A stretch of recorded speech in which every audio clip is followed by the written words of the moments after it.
अच्छा जी, तो सीन कुछ ऐसे हैं कि इसी के तो पैसे हैं। पाकिस्तान वर्सेस यूएई का दूसरा टी20 आई था और पाकिस्तान ने ये मैच 31 रन से जीत लिया है। तो भाई बहुत बहुत मुबारक हो सबसे पहले पाकिस्तान को कि पाकिस्तान ने ये मैच काफी अच्छे तरीके से जीत लिया है बॉलिंग के पर्सपेक्टिव से।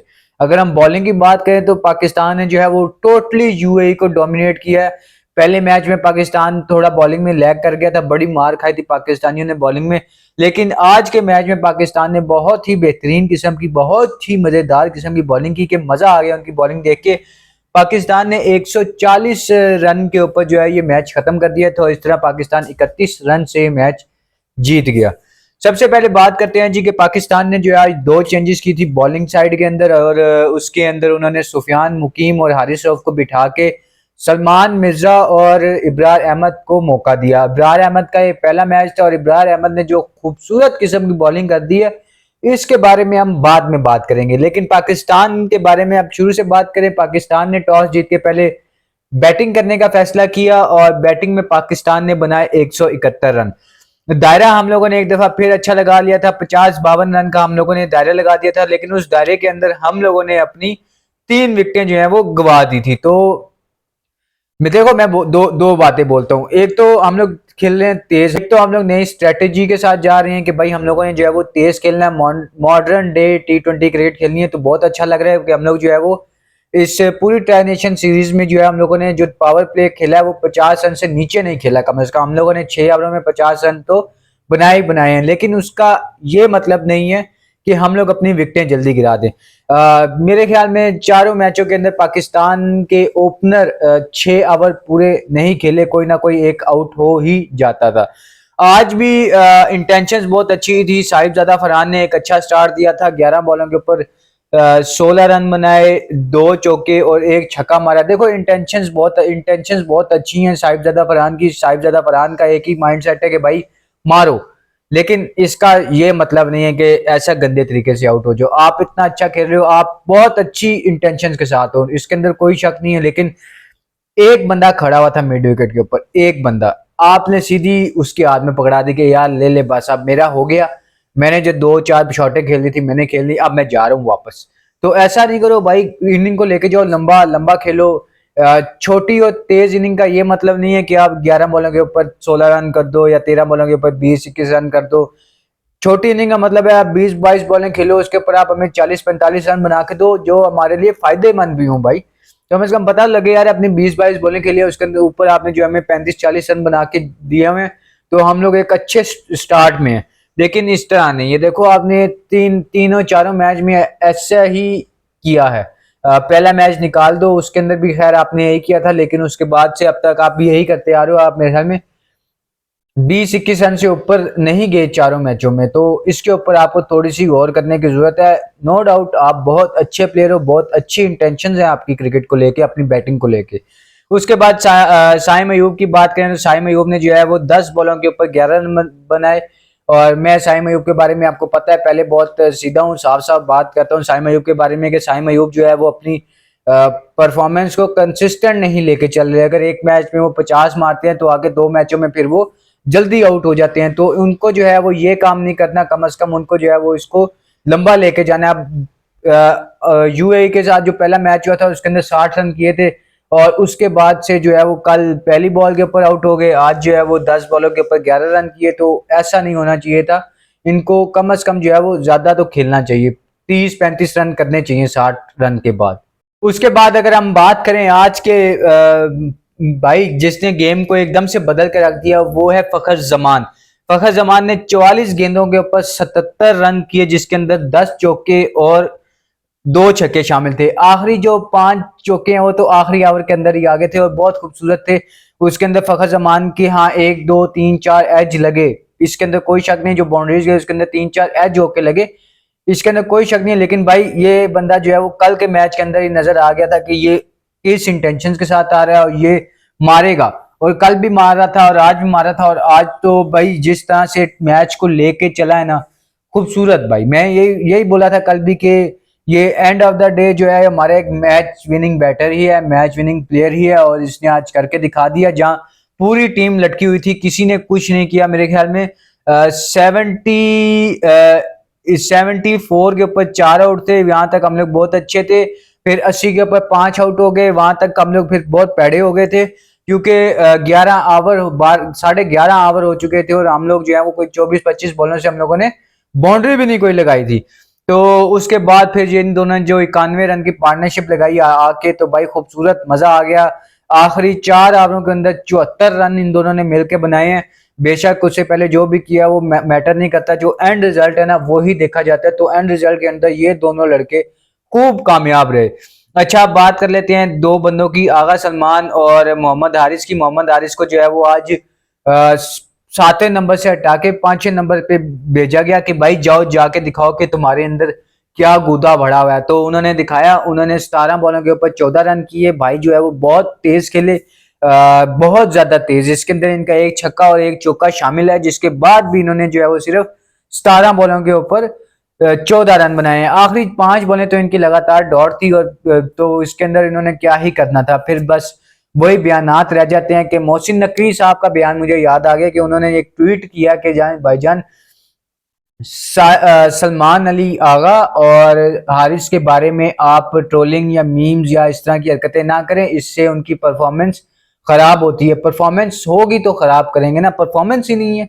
परफॉर्मेंस हो, एक बंदा भाई कंसिस्टेंटली परफॉर्म कर रहा हो तो समझ में आती है। देखें, ये आपने ट्वीट इन लोगों के बारे में कर दिया जब बाबर आजम को पूरी पूरी सोसाइटी, कम्युनिटी, पूरा सोशल मीडिया, पूरे वो न्यूज एंकर और ये जर्नलिस्ट वगैरह बैठ के ट्रोल कर रहे थे, बेइज्जत कर रहे थे, गालियां दे रहे थे, ये कर रहे थे फलाना के भजन बाबा जो है वो PR पेड प्रोफेशनल है, इसको खेलना नहीं आता, ये किंग है, ये प्लेयर हैं भी कि नहीं, इनको स्पिनर के खिलाफ नहीं खेलना आता, XYZ, ये सब जब बोल रहे थे तब आपके ट्वीट कहाँ थे मोहसिन नकवी साहब? आप सिर्फ मुझे इतना सा बता दें। देखें, बाबर आजम, हम लोगों ने हमेशा अपने हीरे को ही खोया है। तो बाबर आजम हमारे पास क्रिकेट में एक ऐसा हीरा था जो पाकिस्तान को आज से पहले नहीं मिला था। तो और दूसरी बात यह कि इतना लंबे अरसे से कोई पाकिस्तान के लिए खेला भी नहीं था, लगातार खेले जा रहा था 2015 से 16 से लेके अब तक। तो पाकिस्तानी हैरान थे कि भाई ये कैसे खेल गया इतना लंबा है, एक साथ बगैर ड्रॉप हुए, बगैर परफॉर्मेंस के, और इतना लंबा है कैसे खेलता चला जा रहा है। तो फिर एक वो सोसाइटी बनी, एक कम्युनिटी बनी इसके खिलाफ, जो सो कॉल्ड इसके हेटर्स हैं, जो इसको कहते हैं कि ये कोई PR पेड प्रोमोट, वो है PR पेड प्रोफेशनल है, इसको खेलना नहीं आता, ये मेरे घंटे का किंग है, क्या करूं मैं इन स्टैट्स का, हालांकि उनके खुद के स्टैट्स कुछ है नहीं। तो तब आपके जो है वो ट्वीट्स कहाँ थे बाबर आजम के हक में? वो ट्वीट्स तब आपके कहाँ थे? तब आप कहाँ गुम थे मोहसिन नकवी साहब? तब तो आपने कुछ नहीं बोला और आपने इनकी बारी बोल दिया है। ना करो यार, ऐसा जुल्म ना करो हमारे साथ। अच्छा, उसके बाद हम लोग बात कर लेते हैं जी हसन नवाज की। हसन नवाज ने दूसरा मैच हो गया कि उनसे परफॉर्म नहीं हुआ, तो देखो कि वो आगे फाइनल में क्या करते हैं। होप सो कि वो अच्छा करें, वो जारी बात है, बहुत अच्छे प्लेयर हैं, रिसेंट टाइम में बहुत अच्छा परफॉर्म कर रहे हैं, अपनी फॉर्म के साथ बहुत अच्छा चल रहे हैं। लेकिन आज जो बॉल उन्हें हो गया ना, वो बॉल बहुत अच्छा था, बहुत ज्यादा अच्छा था। एक तो वो मिडल से ब्रेक हुआ, उसके बाद वो शार्प बाउंस हुआ जिसकी वजह से उनका एज हो गया और वो आउट हो गए। तो खैर होता रहता है, एक आधी पर इनिंग जो है वो ऐसी हो भी जाए तो कोई मसला नहीं है, क्योंकि परफॉर्म किया हुआ है भाई, स्कोर किए हुए 174 का स्ट्राइक रेट है, ODI में 110 की एवरेज है, T20 में थोड़ी सी कम है क्योंकि इनका स्टार्ट बुरा हुआ था, पहले 5 मैचों में ही 3-0 थे, तो जिसकी वजह से इनका जो एवरेज थी वो काफी नीचे आ गई थी। लेकिन ओवरऑल भाई मामू जो है वो प्लेयर बहुत अच्छा, बहुत बहुत तगड़ा प्लेयर है भाई मामू। तो उसके बाद मोहम्मद नवाज और फखर जमान ने जो पार्टनरशिप लगा दी वही हमारे लिए सब कुछ थी। आखिरी 4 ओवरों में 74 रन बनाए और बहुत खूबसूरत, यानी जब स्कोर बनाने की जरूरत थी तो मोहम्मद नवाज ने ही स्टार्ट किया था और 3 चौके और 1 छक्का मारा था। मजा आ गया था वहां, जो है वो मैच जो है वो एक नए रुख में जाना शुरू हो गया था। और फिर उसके बाद जो है वो फखर जमान ने एक बहुत अच्छा हमें एंड करके दे दिया, तो वहां जो है वो सारी गेम ही खत्म हो जाती है। उसके बाद अगर हम बात करें अपनी पाकिस्तान की बॉलिंग की, तो नो डाउट भाईजान पाकिस्तान ने बहुत खूबसूरत किस्म की बॉलिंग की, बहुत ज्यादा खूबसूरत किस्म की, जिसके अंदर इब्रार अहमद का बहुत बड़ा किरदार है। अपना पहला मैच कह रहे थे ट्राई नेशन सीरीज का, सुफियान मुकीम को बिठा के इनको मौका दिया और इन्होंने जो इस मौके को पूरा पूरा अवेल किया। इन्होंने कोई एक आधा तो आउट किया नहीं, चार ओवरों में 9 रन दे के 4 आउट किए और अपना कैरियर बेस्ट फिगर इन्होंने जो बना लिया।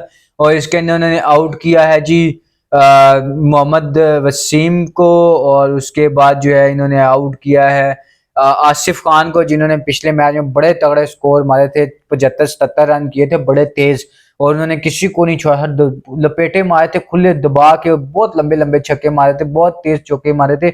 और हम लोग मैं ये कहता हूँ कि भाई हम उस मैच में आसिफ खान से हार गए थे, हम उसे एंड पे जाके आउट कर गए। अच्छा, उसके बाद उन्होंने आउट किया है जी हर्षित कौशिक को और राहुल चोपड़ा को। तो भाई खूबसूरत किस्म के उसने नहीं खेलना दिया किसी को भी, उसने कहा भाईजान आओ आके मुझे खेल के दिखाओ, अगर इतनी हिम्मत है तो। भाई उसने नहीं खेलने दिया, और मेरे ख्याल में कोई एक चौका भी नहीं लगा उन्हें, एक सिंगल बाउंड्री नहीं लगी उनके 24 ओवर के स्पेल में, जहां तक मुझे याद है, शायद एक आधी लगी हो, लेकिन मुझे नहीं लगता कि कोई लगी है। उसके बाद शहनशाह अफरीदी ने 4 ओवर में 23 रन करके एक आउट किया। तो खूबसूरत बॉलिंग भाई, शहनशाह अफरीदी अपने उस रिदम में वापस आ गए हैं मेरे मेरे हिसाब से, या आना शुरू हो गए हैं जो वो 2021 के वर्ल्ड कप में थे, और वही हमने आखिरी दफा देखा था, क्योंकि 2022 के वर्ल्ड कप में जो है वो इंजर्ड हो गए थे। उसके बाद से उनकी फॉर्म, उनकी पेस, उनकी लाइन लेंथ सब कुछ बिगड़ गया था, वो वापस उस तरह से नहीं आ सके जिस तरह वो 2021 के वर्ल्ड कप में थे। तो भाई अब जो है फाइनली शहनशाह अफरीदी जो है वापस आ गए। सलमान मिर्जा आज फिर थोड़े से एक्सपेंसिव हुए, 4 ओवर में 31 रन देके कोई आउट नहीं किया। उसके बाद मोहम्मद नवाज ने जो है 3 ओवर में 30 रन देके एक आउट किया। थोड़े एक्सपेंसिव थे, कोई बात नहीं, लेकिन इन्होंने बैटिंग में करके दिया था। पीछे से बॉलिंग इब्रार अहमद ने बहुत अच्छी कर दी, तो इतना सा हम लोग जो है बेनिफिट दे सकते हैं मोहम्मद नवाज को, कि उन्होंने जो है एक खूबसूरत किस्म की हमें जो आज का मैच खेल के दे दिया। इतना ही होता है। उसके बाद सलमान अली आगा की बात करें तो उन्होंने 1 ओवर में 5 रन दिए, साइम अयूब ने 3 ओवर में 29 रन दिए, पार्ट टाइम बॉलर। उसके बाद आसिफ खान ने 2 छक्के मार दिए लगातार। आसिफ खान ने नहीं, वो जो इनके ओपनर आए थे, क्या नाम है उनका, अली शान शराफू, उन्होंने जो है खूबसूरत किस्म के 2-3 छक्के मार दिए थे इनको, जिसके बाद इनके जो है वो इकोनॉमी बहुत ऊपर चढ़ गई थी। उसके बाद फहीम अशरफ जो है उन्होंने 1 ओवर में 11 रन दिए। तो इस तरह पाकिस्तान जो है वो 31 रन से मैच जीत गया और अपने आप को फाइनल में ले गया। फाइनल में इनका मैच होगा अफगानिस्तान के साथ। दोनों मैच जो है वो, दोनों टीमें जो है वो एक दूसरे के खिलाफ एक एक मैच जीती हुई हैं।